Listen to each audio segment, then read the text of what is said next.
اللہ تعالیٰ عنہ نے کہا میں اس لسٹ کے نام کو تو نہیں گنا سکتا، لیکن اتنا بتا سکتا ہوں کیونکہ اللہ کے رسول نے منع کیا ہے کسی کو راز نہیں بتانا، اتنا بتاتا ہوں کہ آپ کا نام اس میں نہیں ہے۔ جا کر اللہ رب العالمین کا شکریہ ادا کرتے ہیں، کہتے ہیں لا لی علی ولا علی، اے رب العالمین یہ عمر بن خطاب رضی اللہ تعالیٰ عنہ کی عبادت، یہ ان کی ریاضت، یہ ان کی محنت اور تیرے راستے میں جو کچھ قربانیاں دیا ہے اللہ، اگر اس کا بدلہ یہی دے دے گا کہ جہنم سے بچا کر جنت میں ڈال دے گا، میرے لیے یہی بہت بڑی خوش فہمی کی بات ہوگی، میرے لیے یہی بڑی سعادت مندی کی بات ہوگی۔ وہ عمر رضی اللہ تعالیٰ عنہ جن کے بارے میں جناب محمد رسول اللہ صلی اللہ علیہ وسلم نے اپنے مشورے کو سامنے رکھا اور عرش والے نے ان کے مشورے کو دنیا والوں کے سامنے بتا دیا۔ اللہ اکبر، وہ عمر کا فیصلہ، وہ عمر کا ڈر، اپنے اندر نفاق تو نہیں پیدا ہو گیا، اور یہ جناب محمد رسول اللہ صلی اللہ علیہ وسلم کی زندگی کے اندر منافقوں نے کتنا نقصان پہنچایا۔ اور میں بار بار کہہ رہا ہوں کہ منافق ہمیشہ اسلام کو نقصان پہنچانے والا رہا۔ آج بھی ہماری صفوں کے اندر، ہماری جماعت کے اندر اور ہمارے ملک کے اندر آج بھی وہ منافقانہ کردار اپنانے والے موجود ہیں جنہوں نے اپنی زندگی کے اندر وہ اپنی عزت، اپنی شہرت، اپنی دولت اور اپنے ایمان عقیدے کو بیچ کر، اور ان کی یہی چال بازیاں، یہ مکاریاں ہوتی ہیں، ہم حکومت کے سامنے بڑے عزت والے بن جائیں، ہم دولت والے بن جائیں، ہمارا ان سے کوئی تعلق، ہمارا ان سے کوئی واسطہ نہیں۔ آج سے 2 سال پہلے کی بات ہے، اگر آسام پارلیمنٹ کا اگر کسی نے خطاب سنا ہوگا تو میں نام نہیں لوں گا۔ آئیے آگے دیکھتے ہیں کہ منافقوں کی چال بازیاں کیا ہیں۔ جناب محمد رسول اللہ صلی اللہ علیہ وسلم کے سامنے ایک ایسا موقع آیا جہاں پر منافقوں نے بہت بڑی چال بازی کی، بہت بڑا مکر و فریب کیا۔ غالباً غزوہ بنی المصطلق، یہ ایک ایسی غزوہ ہے جناب محمد رسول اللہ صلی اللہ علیہ وسلم اپنے صحابہ کرام کو ساتھ میں لے کر گئے، اور پھر وہ غزوہ فتح ہوا، واپس آ رہے تھے۔ واپس آتے آتے راستے میں پیاس لگی صحابہ کرام کو، کچھ جگہ پر ایک جگہ ایسا ملا جہاں پن گھٹ یعنی پانی پینے والی جگہ، جہاں پر نہریں وہریں بہتی رہیں، وہاں پر پانی ملا صحابہ کرام کو۔ ایک انصاری صحابی، ایک مہاجر صحابی، دونوں لوگ پانی لینے کے لیے پہنچے۔ انسان ہے، مرضیات کا ٹکراؤ ہوتا ہے، کبھی کبھی کچھ باتیں ایسی ہوتی ہیں کہ بہت قلبی محبت ہوتی ہے ایک دوسرے سے، لیکن کچھ باتیں ہو جاتی ہیں۔ ان انصاری اور مہاجر دونوں صحابہ میں تو میں کچھ ہو گئی، بس کچھ ایسی باتیں ہو گئیں۔ اب ادھر انصاری صحابی نے کہا یا اہل الانصار، ادھر مہاجر نے کہا یا اہل المہاجر۔ ان دونوں لوگوں کے اعلان پر ادھر انصاری صحابے پورا اکٹھا ہو کر آ گئے، ادھر مہاجر پورا اکٹھا ہو کر آ گئے۔ اب اس کو عبداللہ بن ابی سلول، اس رئیس المنافقین کو، اب اس کو ایک بڑا پوائنٹ مل گیا۔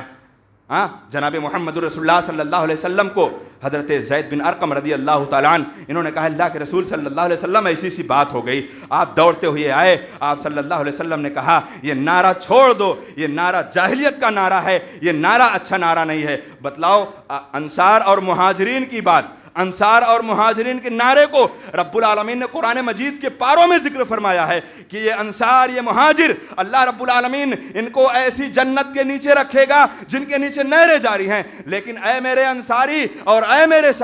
مہاجر صحابی، یہ نعرہ اس جگہ پر درست نہیں ہے، اس نعرے کو چھوڑ دو۔ چنانچہ یہ واقعہ عبداللہ بن ابی نے جب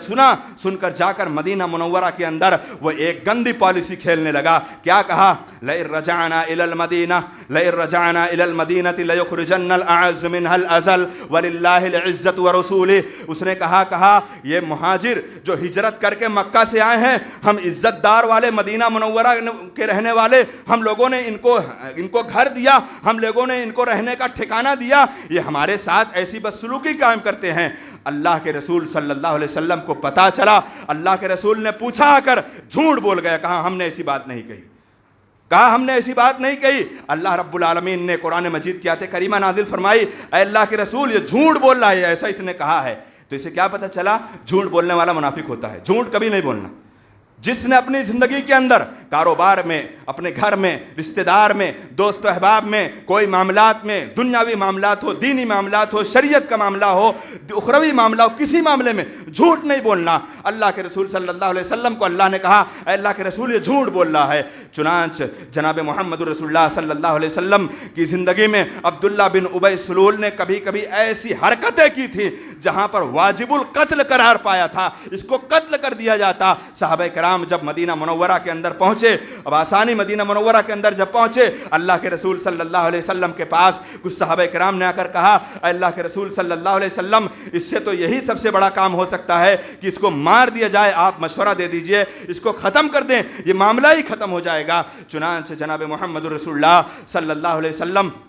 نے نہ مشورہ دیا، نہ آپ صلی اللہ علیہ وسلم نے کسی صحابہ کو یہ حکم دیا کہ ہاں اس کو مار دو، کیونکہ وہ وقت ایسا تھا، آپ نے حکمت عملی سے کام لیا، مار دینے میں ہو سکتا ہے بڑا فساد ہوتا۔ اسی لیے اپنی زندگی کے اندر کبھی بھی جب ہم سے کوئی آپسی ٹکراؤ ہو، آپسی لڑائی جھگڑا ہو، تو کبھی اپنے گھر خاندان کی طرف نعرہ لے کر مت بولنا، کبھی اپنے گھر خاندان کی طرف نعرہ لے کر مت بولنا، فلاں خان صاحب آ جاؤ، فلاں چودھری صاحب آ جاؤ، فلاں انصاری آ جاؤ، فلاں صدیق آ جاؤ، فلاں شیخ آ جاؤ، یہ نعرہ جاہلیت کا نعرہ ہے۔ اور سب سے زیادہ کوشش یہی کرنا کمپرومائز کر کے اپنے معاملات کو ختم کر دینا۔ جب اللہ کے رسول کے صحابہ کے بارے میں جب کچھ مرضیات کا ٹکراؤ ہوتا ہے، انسان ہے فطری طور پر، ہم سے بھی خطائیں ہوتی ہیں، آپ سے بھی خطائیں ہو سکتی ہیں، انسان ہم بھی ہیں، آپ بھی انسان ہیں، صحابہ بھی انسان تھے۔ اگر ان سے کچھ مرضیات کا ٹکراؤ ہوا، ہمارے درمیان بھی کبھی مرضیات کا ٹکراؤ ہو، تو اس کو بڑا مدعا نہ بنانے کی کوشش کریں، جہاں تک ختم کر لیں۔ یہیں پر محمد رسول اللہ صلی اللہ علیہ وسلم کی آپ کی تعلیم، آپ کی سنت اور آپ کی سیرت یہی ہے کہ اس کو اسی وقت ختم کر دیا جائے۔ چنانچہ یہ عبداللہ بن ابی سلول کہتے نہیں ہیں کبھی کبھی بت پرست کے گھر میں اللہ توحید پرست کو پیدا کرتا ہے، بت پرست کے گھر میں اللہ کبھی توحید پرست کو پیدا کرتا ہے۔ ابراہیم خلیل اللہ کے ابا آزر پکے بت پرست، اور یہاں یہی معاملہ پیش آیا۔ یہ اللہ کا کرشمہ ہے، یہ اللہ کا معجزہ ہے کہ عبداللہ بن ابی سلول اس رئیس المنافقین کی گود میں پلنے والا بیٹا عبداللہ، یعنی عبداللہ بن ابی سلول کا بیٹا عبداللہ، یہ اسلام پر ہیں، محمد الرسول اللہ صلی اللہ علیہ وسلم سے محبت کرنے والے ہیں، اللہ کے رسول پر یہ جان قربانی دینے والے تیار ہیں۔ ان کو کسی نے بتایا کہ تمہارے باپ نے ایسی حرکت کی ہے رسول اکرم صلی اللہ علیہ وسلم کے صحابہ کرام کے ساتھ۔ غزوہ بنو المستلق میں 2 واقعہ آیا تھا، یہ پہلا واقعہ ہے، ابھی دوسرا واقعہ مختصراً بیان کرتا ہوں۔ پیارے رسول صلی اللہ علیہ وسلم کے پاس وہ صحابی آئے، عبداللہ بن ابی سلول کے بیٹے عبداللہ بن ابی سلول رضی اللہ تعالی عنہ، وہ آئے، کہا اللہ کے رسول صلی اللہ علیہ وسلم میں نے سنا ہے میرے باپ نے میرے بھائیوں سے، میرے صحابہ کرام سے ایسی باتیں کی ہے کہ میں ان کو مدینہ منورہ میں داخل نہیں ہونے دوں گا۔ مدینہ منورہ کے گیٹ پر پہنچتے ہیں عبداللہ بن ابی سلول کے بیٹے عبداللہ، یہ گیٹ پر پہنچتے ہیں، اپنی تلوار نکال لیتے ہیں، اور انہوں نے کہا اللہ کے رسول صلی اللہ علیہ وسلم اگر میرا باپ مدینہ منورہ کے اندر گھسنے کی کوشش کرے گا، میں اس کی گردن کو تن سے جدا کر کے آپ کے قدم میں پیش کر دوں گا۔ پیارے رسول صلی اللہ علیہ وسلم گھبرا گئے، آپ صلی اللہ علیہ وسلم دھیرے دھیرے پہنچے، اور یہ عبداللہ بن ابی سلول نے کہا تھا کہ جو مکہ سے ہجرت کر کے آئے ہیں ان کو مدینہ میں نہیں داخل ہونے دوں گا، اور وہاں پر ان کا بیٹا کھڑا ہو کر کہہ رہا ہے اے اللہ کے رسول میں اپنے باپ کو مدینہ میں نہیں داخل ہونے دوں گا، یہ ہمارے صحابہ کا دشمن ہے، ہمارے رسول کا دشمن ہے اور رب العالمین کا دشمن ہے، میں اسے مدینہ میں نہیں داخل ہونے دوں گا۔ اللہ کے رسول نے سمجھایا، کہا عبداللہ جانے دو، مدینہ میں داخل ہونے کی اجازت دے دو۔ وہ اس بیٹے کو اللہ کے رسول صلی اللہ علیہ وسلم نے اجازت دیا، تب وہ اپنی تلوار کو اندر رکھ کر اپنے باپ کو مدینہ میں جانے کی اجازت دیتے ہیں۔ اور پھر ایک کان میں ان کے ایک بات اور کھٹک رہی تھی، انہوں نے کہا اللہ کے رسول صلی اللہ علیہ وسلم میں نے سنا ہے کہ میرے باپ کو مارنے کی منصوبہ بندیاں ہو رہی ہیں، میرے باپ کو کوئی جان سے مارنے کا مشورہ دے رہا ہے۔ اللہ کے رسول اگر ایسا ہے، باپ ہے، دیکھ لو، باپ ہے، محبت آ جاتی ہے،